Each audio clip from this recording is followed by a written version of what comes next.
Welcome to Truth in History. God's true people, Israel. Revelation of God's plan. Fulfillment of Bible prophecy. Mystery of God shall be finished. Kingdoms become kingdoms of Christ. Truth in History with Charles A. Jennings. I'm Charles Jennings with Truth in History Ministries. In this world, we have some sinister forces, and three of them are mentioned in Revelation 17, verse 13. And I saw three unclean spirits like frogs come out of the mouth of the dragon, out of the mouth of the beast, and out of the mouth of the false prophet, and they are the spirits of devils working miracles, which go forth unto the kings of the earth and the whole world to gather them to the battle of the great day of God Almighty. I believe those three frogs represent apostate Christianity, Islam, and Zionist Judaism. I would like to give a book report, and it's entitled The Hidden History of Zionism. And this is written by Ralph Schumann, and it has been endorsed by several gentlemen on the back, and one of them is from the president of the American Jewish Alternatives to Zionism, and another one is the founder of the Un-Jewish State, the Politics of Jewish Identity in Israel. So this gentleman, the author, Mr. Ralph Schumann, makes several statements in this book that I would like to read to you. And the first one is he gives 4 myths that people have been taught to believe concerning the Zionist state of Israel. Myth number 1. The first is that of, quote, a land without a people for a people without a land. This myth was cultivated by early Zionists to promote the fiction that Palestine was a remote, desolate place ready for the taking. Myth number 2. The second myth is the myth of Israeli democracy.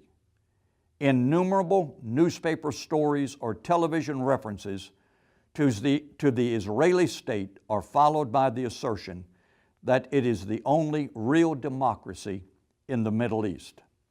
The third myth is that of security as the motor force of Israeli foreign policy. The fourth myth is that of Zionism as the moral legatee of the victims of the Holocaust. This is at once the most pervasive and insidious of the myths about Zionism.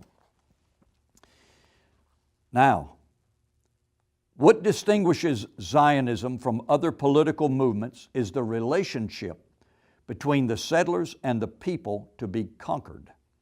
The avowed purpose of the Zionist movement was not merely to exploit the Palestinian people, but to disperse and dispossess them. The intent was to replace the indigenous population with a new settler community, to eradicate the farmers, the artisans, and town dwellers of Palestine, and substitute an entirely new workforce composed of the settler population.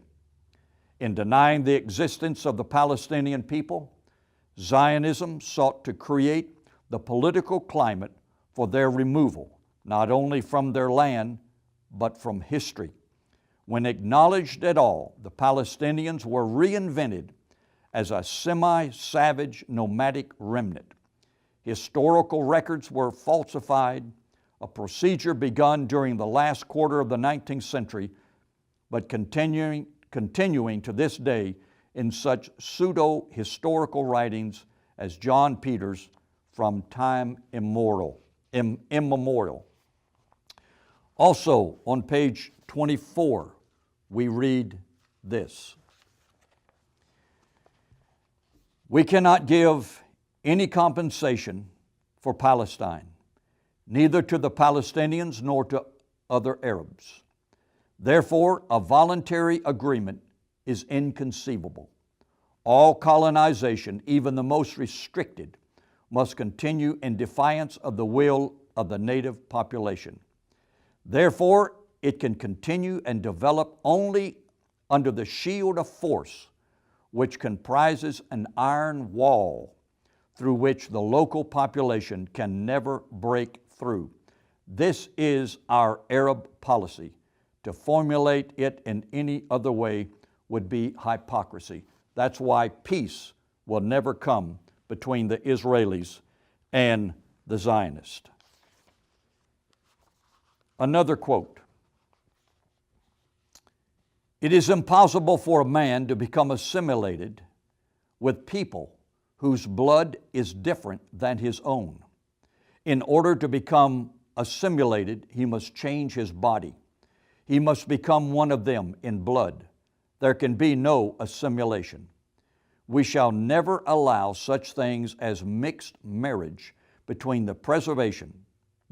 the preservation of national integrity is impossible except by means of racial purity. And for that purpose, we shall have this territory where our people will constitute the racially pure inhabitants." They fight racism in this country, but promote it in Zionist Israel. We read these quotes starting on page 31. "In 1948, there were 475 Palestinian villages and towns. Of these, 385 were razed to the ground, reduced to rubble. 90 remain stripped of their land. In 1940, Joseph Weitz, the head of the Jewish Agency's colonization department, which was responsible for the actual organization of the settlements in Palestine, wrote these words: 'Between ourselves, it must be clear that there is no room for both peoples together in this country. We shall not achieve our goal if the Arabs are in this small country. There is no other way than to transfer the Arabs from here to neighboring countries, all of them. Not one village, not one tribe should be left. We must use terror, assassination, intimidation, land confiscation, and the cutting of all social services to rid the Galilee of its Arab population. When we settle the land, all the Arabs will be able to do will be to scurry around like drug roaches in a bottle.'" Ben-Gurion wrote these words in 1936: "A partial Jewish state is not the end, but only the beginning. I am certain that we cannot be prevented from settling in the other parts of the country and the region. In 1938, he wrote this: "The boundaries of Zionist aspiration," he told the World Council of Pole Zion in Tel Aviv, "include southern Lebanon, southern Syria, today's Jordan, all of Cisjordan, that's the West Bank, and the Sinai." Well, now we see why there's never going to be any peace. They don't want peace. The commander of the Haganah, and gives his name, and Corey, described what happened. "I saw cut off genitalia and women's stomachs crushed. It was direct murder." This was in one of the villages, or village after village, when they began their military campaigns. Also, a legend of terror spread amongst Arabs who were seized with the panic at the mention of our Irgun soldiers. And it goes on to describe the terror that existed, the slaughter that really existed when Menachem Begin and the others began to murder and kill and slaughter the Arabs. It says this. There's so much here that it's appalling, and I can't read it all. It says, they killed between 80 to 100 Arab men, women, and children. To kill the children, the soldiers fractured their heads with sticks. There was not one home without corpses. The men and women of the villages were pushed into houses without food or water. Then the saboteurs came to dynamite them. These are just partial quotes. What about the land grab? It goes on to say, after less than 6 months, only 138,000 people remained in these cities that were previously named. The great majority of Palestinians were killed, forcibly expelled, or fled in panic before slaughtering bands of Israeli army units. And they call these God's chosen people. Until 1947, Jewish land ownership in Palestine was some 6%. By the time the state was formally established, it had sequestered 90% of the land. Now, I am reading directly from this book, The Hidden History of Zionism, by Veritas Press, Santa Barbara, California, copyright 1988. So, we go on to page 45. The subtitle, Non-Jews Need Not Apply.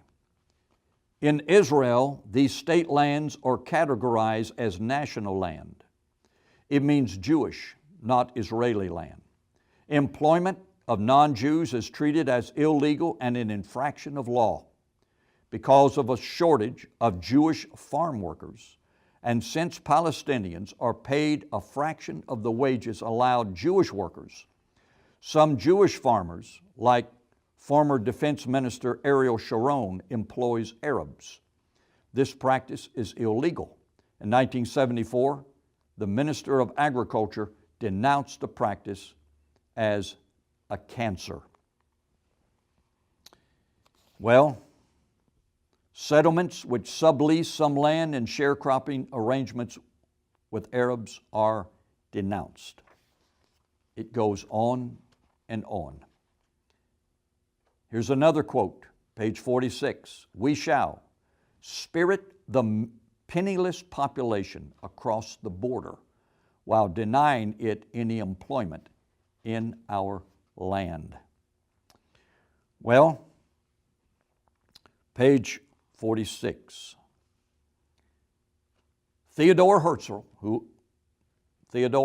was known as the father of Zionism, approached none other than Count von Plevey, the author of the worst pogroms in Russia, the pogroms of Kishinev, with the following proposition.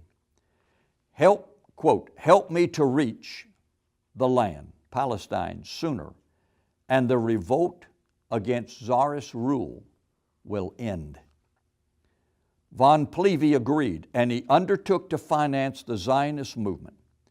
He was later to complain to Herzl, quote, the Jews have been joining the revolutionary parties. We were sympathetic to your Zionist movement as long as it worked towards immigration. You don't have to justify the movement to me. You are preaching to a convert, unquote.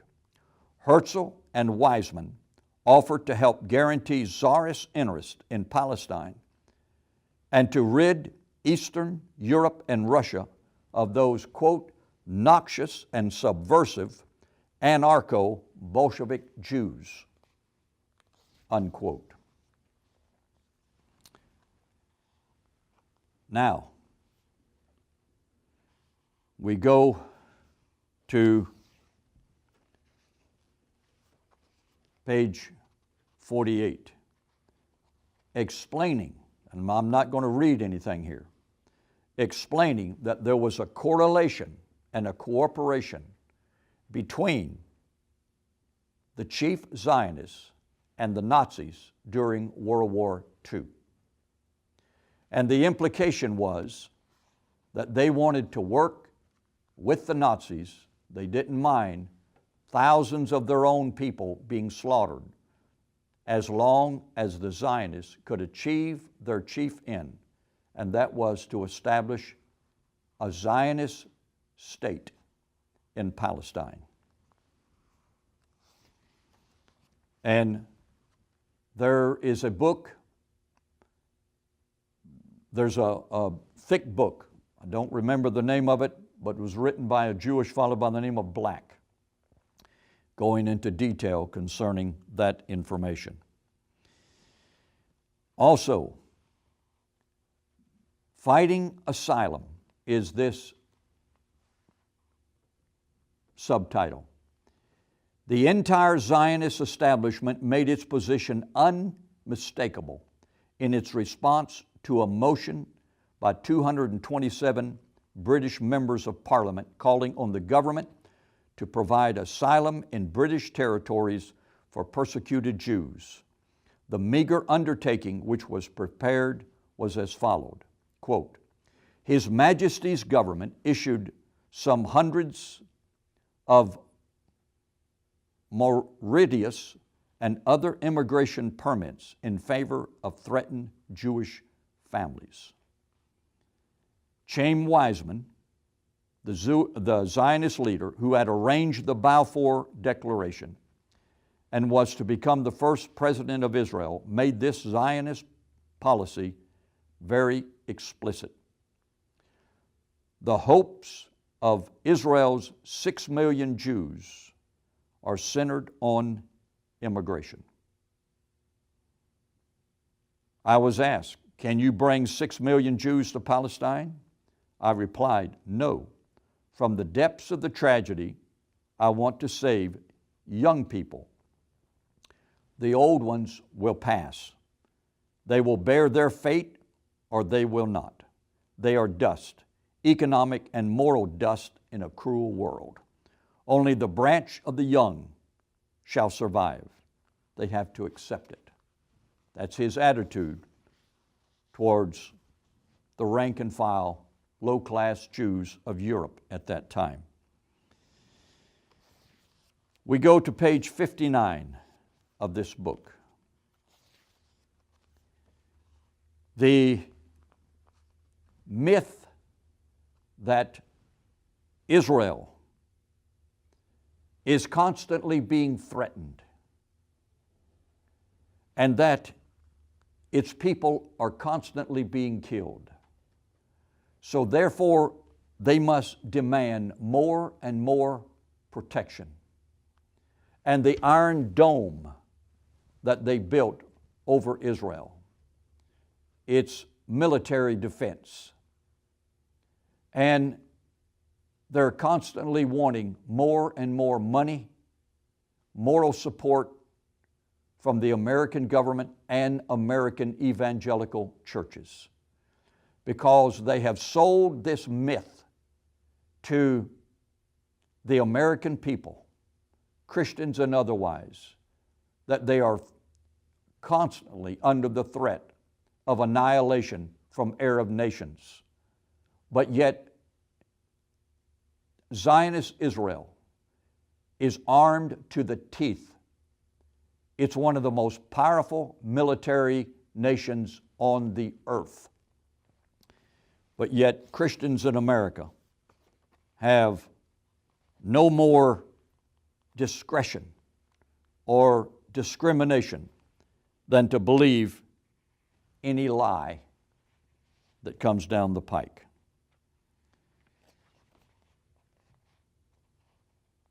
This book goes on to tell about planned turmoil.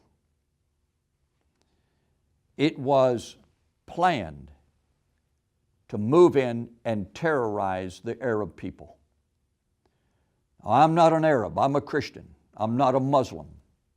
I'm a Caucasian Christian. But why would American evangelical Christianity take the side of people that are antichrist, that are brutal, inhumane to the Arab population in their country, and deny them their civil rights, human rights, and treat them like animals? Here is another quote. Jonathan Randall of the Washington Post cited Hobeka's declarations in Beirut, ascribing these to one of the killers. They echoed those of Major Zar, S-A-Q-R, in Jerusalem. Quote, shoot them against the pink and blue walls. Slaughter them in the half-light of the evening. The only way you will find out how many Palestinians were killed is if they ever build a subway under Beirut. A good massacre or two will drive the Palestinians out of Beirut and Lebanon once and for all. And then big preachers in this country, big, fat, rich preachers, would defend these people in anything that they want to do to other people. But yet, they turn right around and cry against somebody that's brutalized in this country. They're hypocrites. He referred to Zar, S-A-Q-R, the guardians of the Cedars, whom Gamal incorporated into the Lebanese forces in 1980, held as an article of faith that Palestinian infants must be killed since they eventually grow up to be terrorists. So if you want to read some gory, unthinkable stories of torture, read this book. I'm just wondering, how many American preachers have studied books such as this, The Hidden History of Zionism? They don't even want to face the subject. They don't want to hear about it. Chapter number 9, page number 71. Let me read this. In the post-1967 territories of occupation, a Palestinian cannot plant a tomato without an unattainable permit from the military government. He or she cannot plant an eggplant without such a permit. You cannot whitewash your house. You can't fix a pane of glass. You can't sink a well. You can't wear a shirt which has the colors of the Palestinian flag. You can't have a cassette in your house which has Palestinian national songs. Since 1967, more than 300,000 Palestinian youth have passed through Israeli prisons under conditions of institutional torture.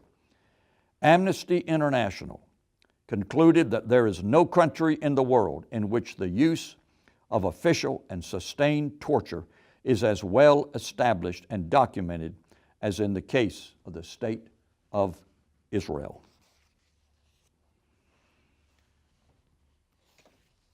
The prison torture is unbelievable. Let me read you this story. In February 1969, Razmiyah Odeh, I'm sure I'm mispronouncing these names, these Arab names and Jewish names. In February 1969, Razmiyah Odeh was arrested and brought to Moscovia. Her father, Joseph, and two sisters were detained for interrogation. Joseph Odeh, the father, was kept in one room while Razmiyah was beaten nearby. When they brought him to her, she was lying in the floor with blood-stained clothes. Her face was blue, her eye black. In his presence, they held her down and shoved a stick into her vagina. One of the interrogators ordered Joseph Oda to F her, his own daughter. When he refused, they began beating both him and Razmia. They again spread her legs, shoved the stick into her. She was bleeding from the mouth, face, and vagina when Joseph Oda, the father, fell unconscious. And the patterns of torture reported by the Sunday Times are similar to those found in hundreds of testimonies published by Israeli lawyers, and it gives their names, Palestinian lawyers, by Amnesty International and the National Lawyers Guild, and a series of accounts this author documented from former prisoners. A number of detainees have undergone torture during interrogation by the military police, and according to the evidence, the torture took the following forms. Number one, suspension of the detainee by the hands and the simultaneous traction of his other members for hours at a time until he loses consciousness.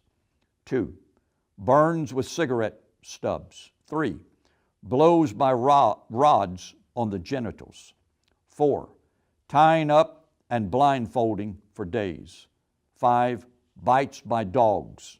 6, electric shocks at the temple, the mouth, the chest, and the testicles. And these American preachers sitting in their ivory palaces call these people God's chosen people. Now, page 117, this is what it says. U.S. and military power.